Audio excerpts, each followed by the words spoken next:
તો કેમ છો વિદ્યાર્થી મિત્રો?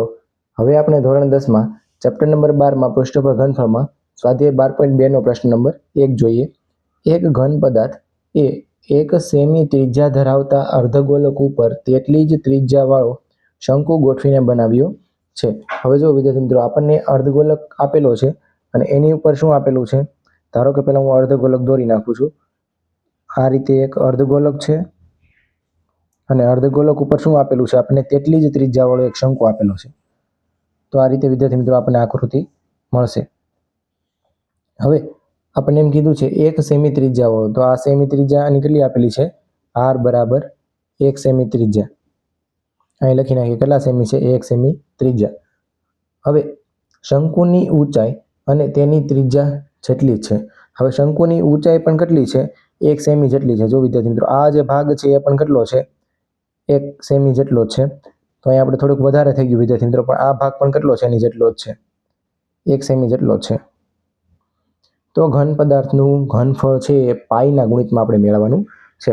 સૌપ્રથમ આપણે અહીંયા લખી નાખીએ, ઊંચાઈ આની લખી નાખીએ, કેટલી આપી છે? 1 સેમી. હવે વિદ્યાર્થી મિત્રો જો આપણે કોણ આપેલું છે તો લખીએ, ઘન પદાર્થનું આપેલા ઘન પદાર્થનું ઘનફળ. અહીંયા વિદ્યાર્થી મિત્રો આપણી પાસે એક તો અર્ધગોલક છે, તો અર્ધગોલકનું આવશે 2/3. પેલા આપણે લખી નાખીએ અર્ધગોલકનું ઘનફળ, પછી લખીએ શંકુનું ઘનફળ. અહીં લખીએ અર્ધગોલકનું ઘનફળ વત્તા શંકુનું ઘનફળ. હવે જો વિદ્યાર્થી મિત્રો આનું આવશે 2/3 પાઈ r ઘન આવશે અને આનું આવશે 1/3 પાઈ r સ્ક્વેર h. આ રીતે છે એનું ઘનફળ આવશે. હવે વિદ્યાર્થી મિત્રો થોડુંક હું આ સાઈડ લખું એટલે ગણતરીમાં આપણને સરળ રહી. બરાબર કરીને 2/3 પાઈ છે આપણે એમને રહેવા દેવાના છે, એટલે એમને રહેવા દઈએ. અને r ની કિંમત આપણને 1 આપેલી છે, તો 1 નો ઘન, પછી 1/3 પાઈને એમને રહેવા દેવાના છે. r એટલે 1 થશે ત્રિજ્યા. જો શંકુ માટે અને બંને માટે કેવી છે? સમાન છે, એટલે 1 જ આવશે. અને ઊંચાઈ પણ આપણે કેટલી આપી છે? 1. હવે તો વિદ્યાર્થી મિત્રો તમે જુઓ તો આ 1 નો ઘન 1 જ થશે, આની સાથે ગુણાઈ જાય તો પાઈ જ આવશે. તો 2/3 અહીંયા આવશે પાઈ, અને અહીંયા આવશે 1/3, અને આ 1 નો વર્ગ 1 થશે, અને આ 1 એટલે 1 એટલે આવશે આવું પાઈના છેદમાં 3. તો આને વિદ્યાર્થી મિત્રો આપણે તમે આવી રીતે પણ કરી શકો કે 1/3 બહાર કાઢી અને 2 પાઈ વત્તા, અને પાઈની કિંમત પણ બહાર નીકળે, તમે અહીં કાઢવી હોય તો કાઢી શકો છો. ત્યાં પાઈ કાઢી લઈએ. જો વિદ્યાર્થી મિત્રો, તો હવે આવું કરીએ આપણે.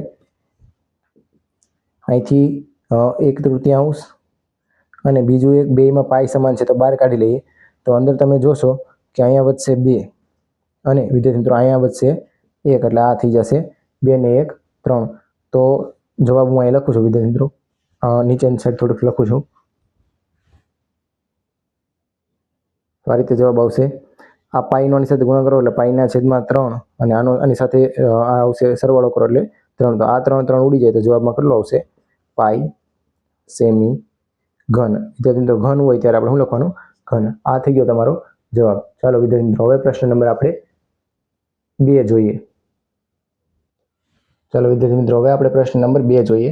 એન્જિનિયરિંગના વિદ્યાર્થીઓએ રસેલને નળાકારના બંને છેડે પાતળી એલ્યુમિનિયમ શીટમાંથી બનેલા શંકુ બેસાડી એક નમૂનો તૈયાર કરવાનું કહેવામાં આવ્યું છે. જો વિદ્યાર્થી મિત્રો આ રીતે ધારો કે એક રસેલ છે, અને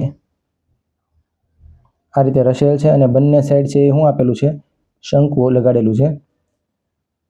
શંકુ બેસાડી એક નમૂનો તૈયાર કરવાનો કહેવામાં આવ્યું છે, અને નમૂનોનો એનો વ્યાસ છે આપણને આપેલો છે, કેટલો છે? 3 છે. તો અહીંથી લઈને આ વિદ્યાર્થી મિત્રો આપણે કેટલું આપેલું છે? 3 સેમી આપેલું છે. તો આપણે એક કામ કરીએ, ત્રિજ્યા મેળવી લઈએ. r બરાબર d/2. તો આ 3 ભાગ્યા કેટલા આવશે?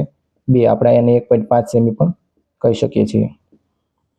પછી અને લંબાઈ છે આપેલી છે 12 સેમી છે. હવે જો વિદ્યાર્થી મિત્રો આની અહીંથી લઈને આપણે લંબાઈ કેટલી આપેલી છે? ટોટલ 12 સેમી છે. કેટલી છે? 12 સેમી. પછી જો શંકુની ઊંચાઈ છે કેટલી છે? શંકુની ઊંચાઈ 2 સેમી હોય તો વિદ્યાર્થી મિત્રો અહીંથી લઈને આ ભાગ કેટલો આપેલો છે? 2 સેમી. અહીંથી લઈને આ ભાગ કેટલો આપેલો છે? 2 સેમી. તો તમે જોશો 2 અહીંયા અને 2 અહીંયા એટલે 4 વહી ગયું એટલે કેટલા વધશે આ બાકીનું હશે 8 સેમી જે નળાકારની ઊંચાઈ થશે.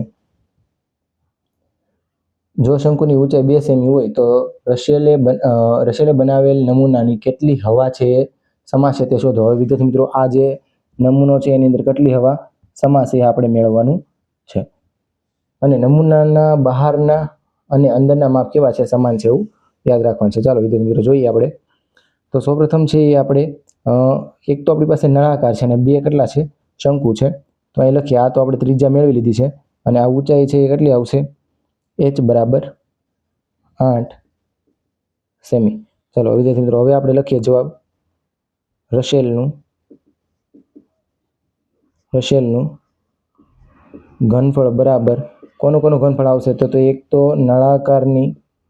નળાકારનું ઘનફળ અને બીજું કોનું આવશે વિદ્યાર્થી મિત્રો? આપણી પાસે જુઓ તમે જોશો કે અહીંયા 2 આપણી પાસે શું છે? શંકુ. તો અહીં લખીએ 2 શંકુનું ઘનફળ. ચાલો વિદ્યાર્થી મિત્રો એની ગણતરી કરીએ. નળાકારનું ઘનફળનું સૂત્ર આવશે પાય r વર્ગ h આવશે અને એવી રીતે 2 કૌંસમાં શંકુનું આવશે 1/3 પાય r સ્ક્વેર h. આ રીતે સૂત્ર આવશે. ચાલો વિદ્યાર્થી મિત્રો બધાની આપણે વારાફરતી છે ગણતરી કરીએ. તો પાઈની કિંમત આપણને પ્રશ્નમાં કંઈ આપેલી નથી તો આપણે લઈ લઈએ 22/7 લઈ લઈએ. પછી ત્રિજ્યા તમે જોશો નળાકારની આપણે શું લેવાની છે? ત્રિજ્યા. તો એ કોના જેટલી થશે? આના જેટલી. બંને ત્રિજ્યા કેવી છે? સમાન થશે. તો આપણે 3/2 લખીએ અથવા તો ડોટ જે લખો એ લખી શકીએ. તો આપણે કામ કરીએ 3/2 અને r 2 વખત છે તો અહીં લખીએ 3/2. હવે એવી રીતે ઊંચાઈ તો નળાકારની ઊંચાઈ તમે જોશો વિદ્યાર્થી મિત્રો આપણે અહીંથી કાઢી છે તો કેટલી આવશે? 8 આવશે. હવે વિદ્યાર્થી મિત્રો અહીંથી 2 ગુણ્યા 1/3 પાઈની કિંમત લખીએ આપણે 22/7 લખીએ અને ત્રિજ્યા ફરી વખત છે આપણે કેટલા લખીએ? 3/2. બંને માટે કેવી છે? સમાન છે. 3/2 અને હવે જો વિદ્યાર્થી મિત્રો ઊંચાઈ છે આપણે લેવાની છે. અહીંયા આપણે 2 ગુણી નાખ્યા છે એટલે કોઈ પણ એકની જ ઊંચાઈ ગણતરીમાં લેશું. એટલે અહીં એક જ વાર લખશું 2. આ 2ની વારાફરતી લખશું નહીં. ખાલી આપણે 2 ગણતરીમાં લીધા છે એટલે 2 4 થઈ જશે. 2 2. ચાલો વિદ્યાર્થી મિત્રો અહીંથી ઉડાડીએ તો આ 2 ઉડશે. પછી અહીંથી 2 11 ઉડશે. પછી તમે અહીં જોશો તો 3 ઉડશે. પછી આ સાઈડ ઉડાડીએ 2 ચોક 8 ઉડશે. પછી 2 દુ 4 ઉડશે. પછી કંઈ ઉડે એવું છે નહીં હવે. તો અહીંયા થશે 22. 3 તેરી 9 અને 9 દુ કેટલા થઈ જશે?